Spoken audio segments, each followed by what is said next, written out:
Bienvenidos al canal, mi nombre es Juliana y hoy les leeré el capítulo 45, donde se acaba de averiguar la duda del yelmo de Mambrino y de la albarda y otras aventuras sucedidas con toda verdad. ¿Qué les parece a vuestras mercedes, señores?, dijo el barbero, de lo que afirman estos gentiles hombres, pues aún porfían que ésta no es vacía sino yelmo.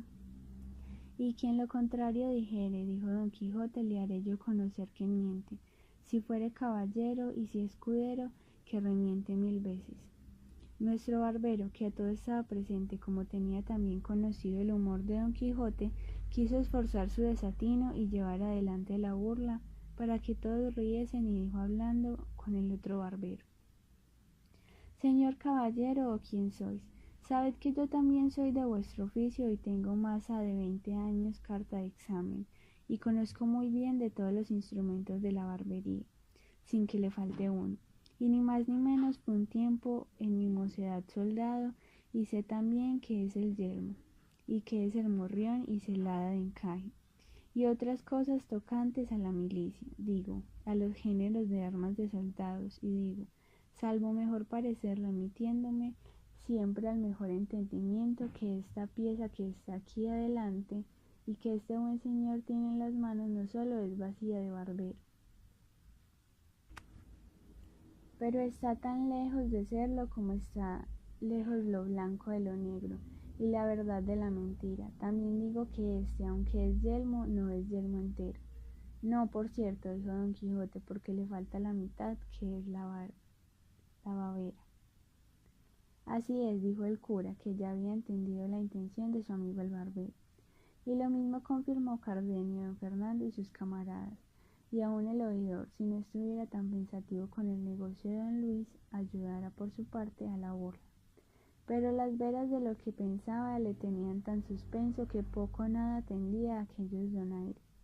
Válame Dios, dijo a esta sazón el barbero burlado, ¿qué es posible que tanta gente honrada diga que esta no es vacía sino yelmo? Cosa parece esta que pueda poner en admiración a toda una universidad, por discreta que sea. Basta. Si es que esta vacía es yelmo, también debe de ser esta albarda jaez de caballo, como este señor ha dicho. A mi albarda me parece, dijo Don Quijote, pero ya he dicho que en esto no me entremeto. De que sea albarda o jaez, dijo el cura, no está en más de decirlo el señor Don Quijote, que en estas cosas de la caballería todos estos señores y yo damos la ventaja. Por Dios, señores míos, dijo Don Quijote, que son tantas y tan extrañas las cosas que en este castillo, en 2 veces que me he alojado, me han sucedido, que no me atrevo a decir afirmativamente ninguna cosa de lo que acerca de lo que en él se contiene. Se preguntare, porque imagino que cuando en él se trata va por vía de encantamiento. La primera vez me fatigó mucho un moro encantado que hay en él, y a Sancho no le fue muy bien con otros secuaces, y anoche estuve colgado de este brazo casi 2 horas sin saber cómo ni cómo no vine a caer en aquella desgracia. Así que ponerme yo ahora en consta de tanta confusión a dar mi parecer será caer en juicio temerario, en lo que toca a lo que dicen de esta vacía y no yelmo. Yo ya tengo respondido, pero en lo de declarar si esta es albarda o jaez, no me atrevo a dar sentencia definitiva, solo lo dejo al buen parecer de vuestras mercedes. Quizá por no ser armados caballeros como yo lo soy, no tendrán que ver con vuestras mercedes los encantamientos de este lugar, y tendrán los entendimientos libres y podrán juzgar de las cosas de este castillo como ellas son real y verdaderamente, y no como a mí parecía. No hay duda, respondió a esto don Fernando, sino que el señor Don Quijote ha dicho muy bien hoy, que a nosotros toca la definición de este caso, y porque vaya con más fundamento, yo tomaré en secreto los votos de estos señores, y de lo que resultare daré entera y clara noticia. Para aquellos que la tenían del humor de Don Quijote era todo esto materia de grandísima risa, pero para los que le ignoraban les parecía el mayor disparate del mundo, especialmente a los 4 criados de don Luis y a don Luis ni más ni menos, y a otros 3 pasajeros que acaso había llegado a la venta, que tenían parecer de ser cuadrilleros, como en efecto lo eran. Pero el que más se desesperaba era el barbero, cuya bacía allá delante de sus ojos se le había vuelto el yelmo de Mambrino, y cuya aldarba pensaba sin duda alguna que se le había de volver en jaez de rico caballo. Y los unos y los otros se reían de ver cómo andaba don Fernando tomando los votos de unos en otros, hablándolos al oído, para que en secreto declarasen si era albarda o jaez aquella joya sobre quien tanto se había peleado. Y después que hubo tomado los votos de aquellos que a don Quijote conocían, dijo en alta voz: el caso es, buen hombre, que yo ya estoy seguro y cansado de tomar tantos pereceres, porque a ninguno pregunto lo que deseo saber, que no me diga que es disparate el decir que ésta sea albarda de jumento, sino jaez de caballo, y aun de caballo castizo, y así habréis de tener paciencia, porque a vuestro pensar y al de vuestro asno, este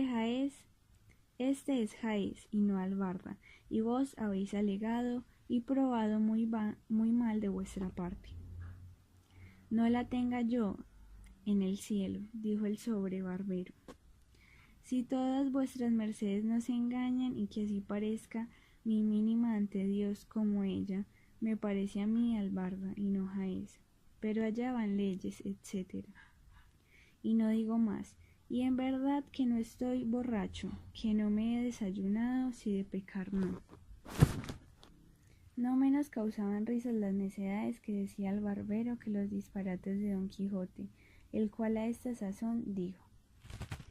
aquí no hay más que hacer, sino que cada uno tome lo que es suyo, y a quien Dios se la dio, San Pedro se la bendiga. Uno de los 4 dijo: si ya no es que esto sea burla pensada, no me puedo persuadir que hombres de tan buen entendimiento como son o parecen todos los que aquí están, se atrevan a decir y afirmar que esta no es vacía, ni que aquella albarda. Mas como veo que lo afirman y lo dicen, me doy a entender que no carece de misterio el porfiar una cosa tan contraria de lo que nos muestra la misma verdad y la misma experiencia. Porque voto a tal, y arrójole redondo, que no me den a mí entender cuántos hoy viven en el mundo al revés, de que ésta no sea vacía de barbero y esta albarda de asno. Bien podría ser de borrica, dijo el curo. Tanto monta, dijo el criado, que en el caso no consiste en eso, sino en que si es o no es albarda, como vuestras mercedes dicen. Oyendo esto, uno de los cuadrilleros que habían enterado que había oído de la pendencia y quistión, lleno de cólera y de enfado, dijo: tan albarda es como mi padre, y el que otra cosa os ha dicho o dijere debe estar hecho uva. Mentís como el bellaco villano, respondió don Quijote, y alzando el lazón, que nunca le dejaba de las manos, le iba a descargar tal golpe sobre la cabeza, que a no desviarse el cuadrillero, que se le dejara allí tendido, el lazón se hizo pedazos en el suelo, y los demás cuadrilleros, que vieron tratar mal a su compañero, alzaron la voz pidiendo favor a la Santa Hermandad. El ventero, que era de la cuadrilla, entró al punto por su varilla y por su espada, y se puso al lado de sus compañeros, los criados de don Luis. Rodearon a don Luis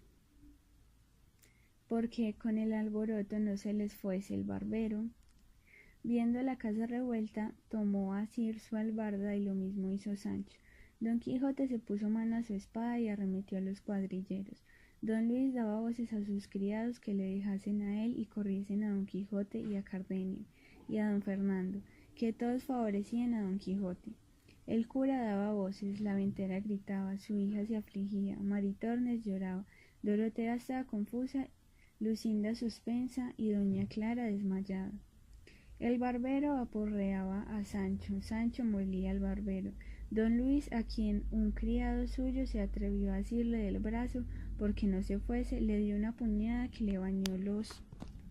dientes de sangre. El oidor le defendía. Don Fernando tenía debajo de sus pies a un cuadrillero midiéndole el cuerpo con ellos muy a su sabor. El ventero tornó a reforzar la voz pidiendo favor a la Santa Hermandad, de modo de que toda la venta era llantos, voces, gritos, confusiones, temores, sobresaltos, desgracias, cuchilladas, mojicones, palos, coces y efusión de sangre. Y en mitad de este caos, máquina y laberinto de cosas se le representó en la memoria de Don Quijote, que veía metido de hoz y de cos en la discordia del campo de Agramante, y así dijo con voz que atronaba la venta: Téngase todos, todos se baníen, todos se sosieguen, óiganme todos, si todos quieren quedar con vida. A cuya gran voz todos se pararon y él prosiguió diciendo: ¿No os dije yo, señores, que este castillo era tan encantado y que alguna región de demonios debe habitar en él? En confirmación de lo cual quiero que veáis por vuestros ojos cómo se ha pasado aquí y trasladado entre nosotros la discordia del campo de Agramante. Mirad cómo allí se pelea por la espada, aquí por el caballo, aculla por el águila, acá por el yelmo, y todos peleamos y todos no nos entendemos. Venga pues vuestra merced, señor oidor, y vuestra merced, señor cura, y el uno sirva de rey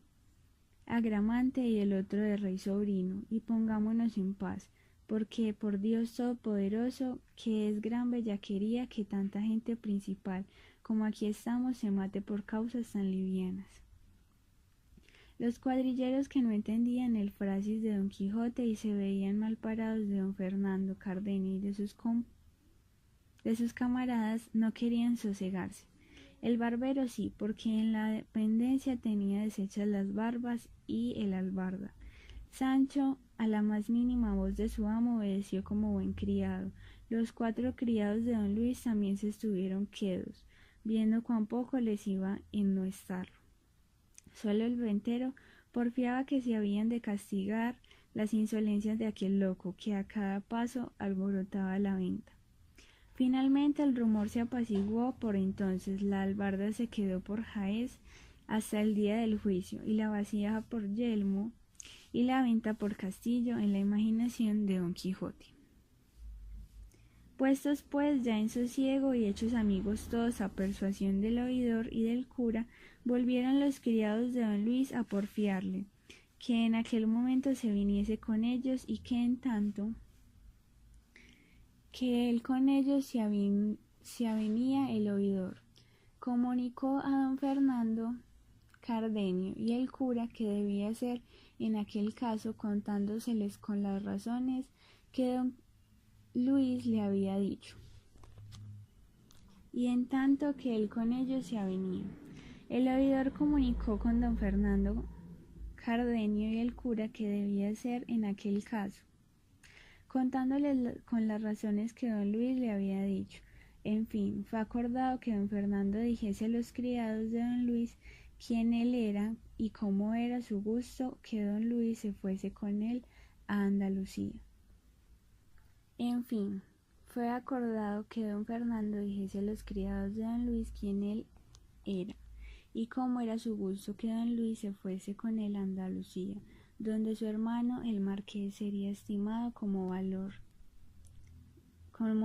el valor que don Luis merecía, porque de esta manera se sabía de la intención de don Luis, que no volvería por aquella vez a los ojos de su padre si le hiciera pedazos. Entendida pues a los 4 de la calidad de don Fernando y la intención de don Luis, determinaron entre ellos que los 3 se volviesen a contar lo que pasaba en su padre y otro se quedase a servir a don Luis y a no dejarle hasta que ellos volviesen por él o viese lo que su padre les había ordenado. De esta manera se apaciguó aquella máquina de pendencias por donde la autoridad de Agramante y prudencia del rey sobrino. Pero viéndose el enemigo de la concordia y el émulo de la paz menospreciado y burlado, y el poco fruto que habían granjeado de haberlos puesto a todos en tan confuso laberinto, acordó de probar otra vez la mano, resucitando nuevas pendencias y desasosiegos. Es pues el caso que los cuadrilleros se sosegaron por haber entreoído la calidad de los que con ellos se habían combatido y se retiraron de la pendencia,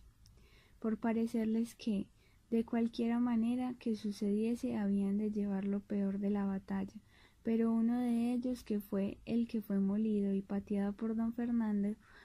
le vino a la memoria que entre algunos mandamientos que traía para prender a algunos delincuentes, traían uno contra don Quijote, a quien la Santa Hermandad había mandado a prender, por la libertad que dio a los galeotes, y como Sancho con mucha razón había temido. Imaginando pues esto, quiso certificarse si las señas que don Quijote traía venían bien, y sacando del seno un pergamino, topó con el que buscaba, y poniéndosele a leer de despacio, porque no era buen lector, a cada palabra que leía ponía los ojos en don Quijote, y iba cotejeando las señas del mandamiento con el rostro de don Quijote, y halló que, sin duda alguna, era el mandamiento que rezaba. Y apenas se hubo certificado, cuando recogieron su pergamino, en la izquierda tomó el mandamiento, y con la derecha asió a don Quijote del cuello fuertemente, que no le dejaba alentar, y a grandes voces decía: favor a la Santa Hermandad, y para que se vea lo que pido de veras, leas este mandamiento, donde se contiene que se prenda a este salteador de caminos. Tomó el mandamiento el cura y vio cómo era verdad cuanto el cuadrillero decía, y cómo convenía con las señas con don Quijote, el cual, viéndose tratar mal de aquel villano malandrín, puesta la cólera en su punto, y crujiéndole los huesos de su cuerpo como mejor pudo él, asió al cuadrillero con entrambas manos de la garganta, que a no ser socorrido de sus compañeros, allí dejará la vida antes que don Quijote la presa. El ventero, que por fuerza había de favorecer a los de su oficio, acudió luego a darle favor. La ventera, que vio de nuevo su marido en pendencias, de nuevo alzó la voz, cuyo tenor la llevaron luego Maritornes y su hijo, pidiendo el favor al cielo y a los que allí estaban. Sancho dijo, viendo lo que pasaba: vive el Señor, que es verdad cuanto mi amo dice los encantos de este castillo, pues no es posible vivir una hora con quietud en él. Don Fernando despartió el cuadrillero y don Quijote, y con gusto entre ambos le desenclavijó las manos, que el uno en el collar del sayo del uno y el otro en la garganta del otro. Bien asidas las tenían, pero no por eso cesaban los cuadrilleros de pedir su preso, y que les ayudasen a darlo atado y entregado a toda voluntad, porque así convenía el servidor del rey de la Santa Hermandad, de cuya parte de nuevo les pedían socorro y favor para hacer aquella prisión de aquel robador y salteador de sendas y de carreras. Reíase de oír vuestras razones don Quijote, y con mucho sosiego dijo: venid acá, gente soez y malnacida, salteador de caminos, llamáis al dar libertad a los encadenados, soltar a los presos, a correr a los miserables, alzar a los caídos, remediar a los menesterosos. ¡Ay, gente infame, digna por vuestro bajo y vil entendimiento! Que el cielo no os comunique el valor que se encierra en la caballería andante, ni os dé entender el pecado e ignorancia en que estáis en no reverenciar la sombra, en cuanto más la asistencia de cualquier caballero andante. Venid acá, ladrones en cuadrilla, que no cuadrilleros, salteadores de caminos con licencia de la Santa Hermandad. Decidme quién fue el ignorante que firmó mandamiento de prisión contra tal caballero como soy yo. ¿Quién que ignoró que son acentos de todo lo judicial fueron los caballeros andantes, y que su ley es su espada, sus fueros, sus bríos, sus premáticas, su voluntad? ¿Quién fue el mentecato, vuelvo a decir, que no sabe que hay secutoria de hidalgo con tantas preeminencias ni exenciones como la que adquiere un caballero andante el día que se arma caballero y se entrega al duro ejército de la caballería, ¿Qué caballero andante pagó pecho, alcabala, chapín de la reina, moneda forera, portazo ni barca? ¿Qué sastre le llevó hechura de vestido que le hiciese? ¿Qué castellano le acogió en su castillo? ¿Qué rey no le asentó a su mesa? ¿Qué doncella no se aficionó y se le entregó rendida a todo su talante y voluntad? Y finalmente, ¿qué caballero andante han habido, ni habrá en el mundo, que no tenga bríos para dar él solo 400 palos a 400 cuadrilleros que se le pongan delante? Hasta aquí llega el capítulo 45. Nos vemos en un próximo video.